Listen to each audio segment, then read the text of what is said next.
त्रिकूट पर्वत के नीचे एक अद्भुत सरोवर था। सरोवर के चारों ओर हरे भरे पेड़, रंग बिरंगे फूल और कमल खिले हुए थे।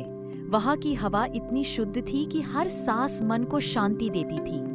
उस सरोवर में एक बलशाली और विशालकाय हाथी रहता था, गजेंद्र। उसके साथ उसका पूरा परिवार और झुंड था।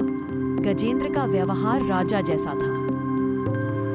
सभी हाथी उसका सम्मान करते थे। उस पल गजेंद्र खुश और निश्चिंत था।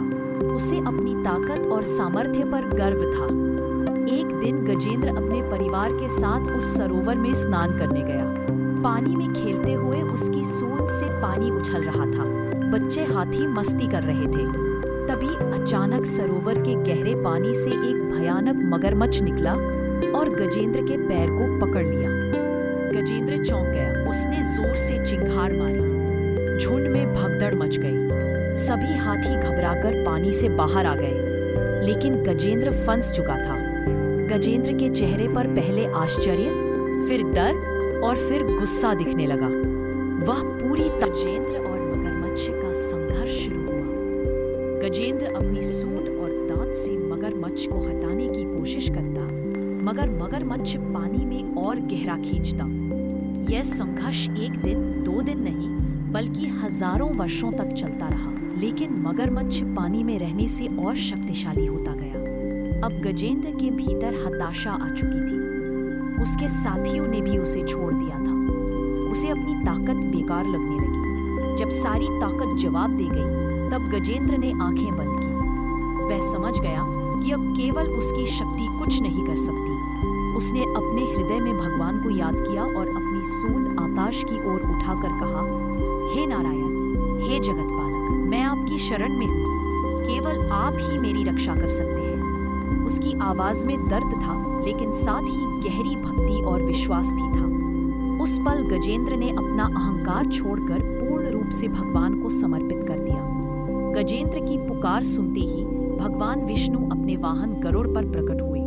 उनके हाथ में सुदर्शन। सरोवर के किनारे खड़े अन्य जीव जंतु स्तब्ध होकर यह अद्भुत दृश्य देख रहे थे। वातावरण भय से भक्ति और आश्चर्य में बदल गया। गजेंद्र के चेहरे पर राहत की झलक दिखी। भगवान विष्णु ने बिना देर किए अपना सुदर्शन चक्र फेंका।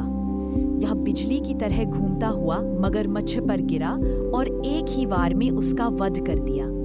गजेंद्र मुक्त हो गया। उसके चेहरे पर थकान के साथ गहरी शांति और कृतज्ञता थी।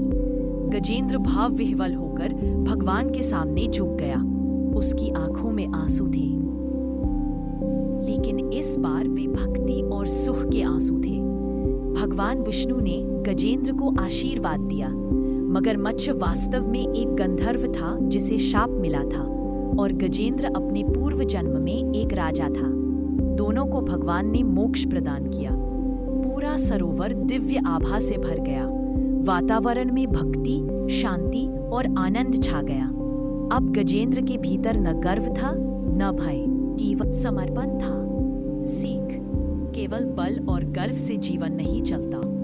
2. सच्ची भक्ति और भगवान पर विश्वास ही हमें कठिनाइयों से बचा सकता है। 3. संकट चाहे कितना भी गहरा क्यों न हो, अगर मन से भगवान को पुकारो तो मदद अवश्य मिलती है।